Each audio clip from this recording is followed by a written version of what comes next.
আসসালামু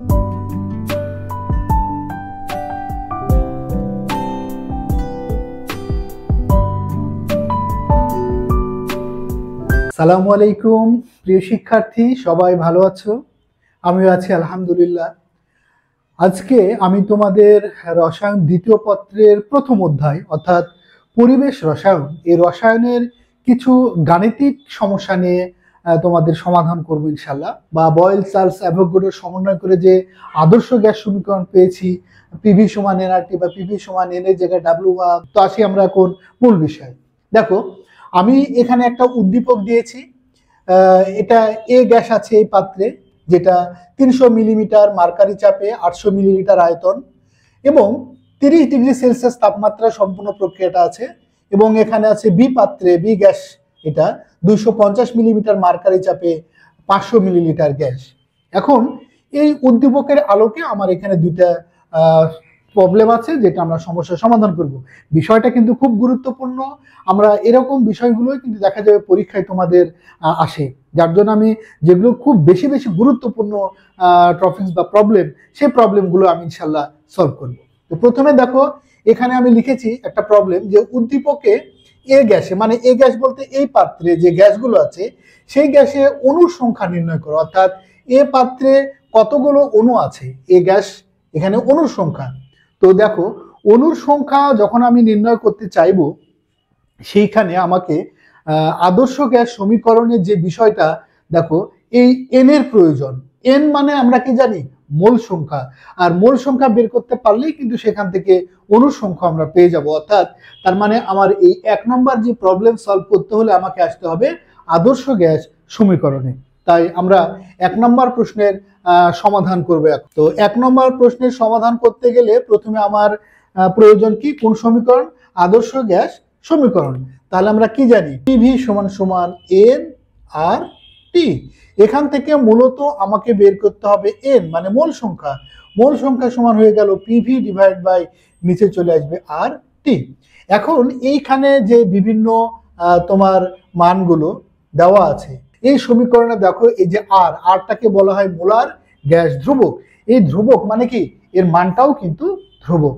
তো দেখো, আর এর বিভিন্ন একক মান আছে। তো আমরা নর্মালি লিটার অ্যাটমসফিয়ার এককে যদি করতে চাই, অর্থাৎ আর এর আমি এইখানে যে এককটা লিখেছি লিটার অ্যাটমসফিয়ার এককে, তার মানে কি? দেখো, এই এককটার মধ্যে লিটার মানে কি? আয়তনের একক, অ্যাটমসফিয়ার চাপের একক, কেলভিন তাপমাত্রা, মোল।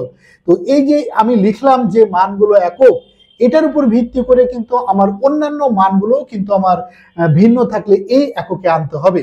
যেমন প্রথমে এখানে চাপ, এখানে দেখো চাপের মানটা দেওয়া আছে কত?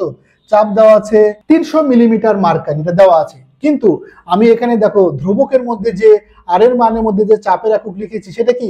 অ্যাটমসফিয়ার। অবশ্যই তাহলে আমাকে এই এককটাকেও, এই চাপের এককটাকেও অ্যাটমসফিয়ারে প্রকাশ করতে হবে। অ্যাটমসফিয়ারে কি করে প্রকাশ করতে পারি?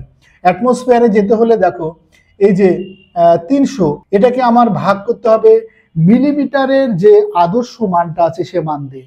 অর্থাৎ অন্য যে কোনো একক থেকে অ্যাটমসফিয়ারে যেতে হলে যে একক থেকে যাব তার আদর্শ মান দিয়ে ভাগ করব। মিলিমিটারের আদর্শ মান কিন্তু কত? 760 মিলিমিটার।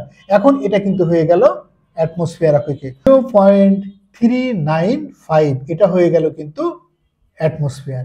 এবার আসি ভি। দেখো ভি মানে কি? আয়তন। এই যে দেখো এখানে আয়তন লেখা আছে 800 মিলিলিটার। এই 800 মিলিলিটারটাকে দেখো এখানে কিসে প্রকাশ করা হয়েছে? আদর্শ আমরা যে এককে লিখেছি আর এর জায়গায় এখানে লিটার, অর্থাৎ মিলিলিটারকে লিটার করতে হবে। তাহলে কি করতে পারি আমরা? 800 ভাগ কি করব? 1000। এখন কিন্তু এটা হয়ে গেল লিটার, অর্থাৎ 0.8 লিটার। এবার টেম্পারেচার, তাপমাত্রা। দেখো এই যে সম্পূর্ণ প্রক্রিয়াটা ঘটেছে, তাপমাত্রা সেখানে কত ছিল? 30 ডিগ্রি সেলসিয়াস। অর্থাৎ 30 ডিগ্রি সেলসিয়াস এটাকেও কি করতে হবে? যে কেলভিনে প্রকাশ করতে হবে। অর্থাৎ 30 যোগ 273 ডিগ্রি সেলসিয়াস থেকে কেলভিনে যেতে হলে কি করতে হয়? 273 যোগ করতে হয়। অর্থাৎ এখানে হয়ে গেল 303 কেলভিন। আর এখান থেকে আমাকে এন এর মানটাই কিন্তু বের করতে হবে। এখন দেখো এই সবগুলো মান যদি আমরা এই সমীকরণে বসাই তাহলে কি আসে? আমরা লিখতে পারি অতএব এন সমান এখানেও যদি আমি ক্যালকুলেশন করি তাহলে যে মানটা পাবো 0.01 1.27 এত কিন্তু এটা পেলাম আমি কি মোল।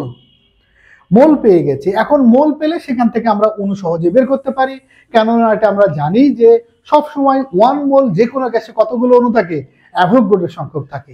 তাহলে আমরা এটা কি লিখতে পারি, যে এক কথায় লিখতে পারি যে 1 মোল সমান কিন্তু 6.023 ইন্টু 10⁻23 এতটি অণু। অতএব এখানে আমার কত মোল আছে, অতএব এখানে দেখা আছে 0.0127, এটা সমান সমান কি হবে 6.023 ইন্টু 10⁻23 গুণিত 0.0127। এখানে ক্যালকুলেশন করে যে মানটা আসবে 7.65 ইন্টু 10⁻21 এতটি অণু। আর এটাই কিন্তু আমাদের অ্যান্সার। অর্থাৎ 1 নম্বর প্রশ্নের প্রবলেমটা হয়ে গেল। অর্থাৎ এই সকল অঙ্কগুলো করতে গেলে আমাকে দেখতে হবে এখানে কি কি মান দেওয়া আছে, সেই মানগুলোর উপর দেওয়ার উপর ভিত্তি করেই কিন্তু আমরা বেছে নিতে পারি কোন সমীকরণটা আসতে হবে। যেমন এখানে চাপ দেওয়া আছে একটা, টেকনিক্যালি বুঝে নিতে হবে। চাপ দেওয়া আছে একটা, আয়তন একটা, তাপমাত্রা একটা। আর একটা থাকলে সাধারণত আদর্শ গ্যাস সমীকরণ যখন দুইটা অবস্থায় থাকবে, প্রথম অবস্থায় চাপ আয়তন, দ্বিতীয় অবস্থায় একটা, তখন হতে পারে বয়েল চার্লসের সমন্বয়, ঠিক আছে, অথবা হতে পারে ডাল্টনের আংশিক চাপ, কারণ এখানে দুইটা গ্যাসের আলাদা আলাদা করে দেওয়া আছে আর এটা দুইটা অবস্থায় দেওয়া আছে। তো এই হলো আমাদের 1 নম্বর সমস্যার সমাধান। খোদা হাফেজ।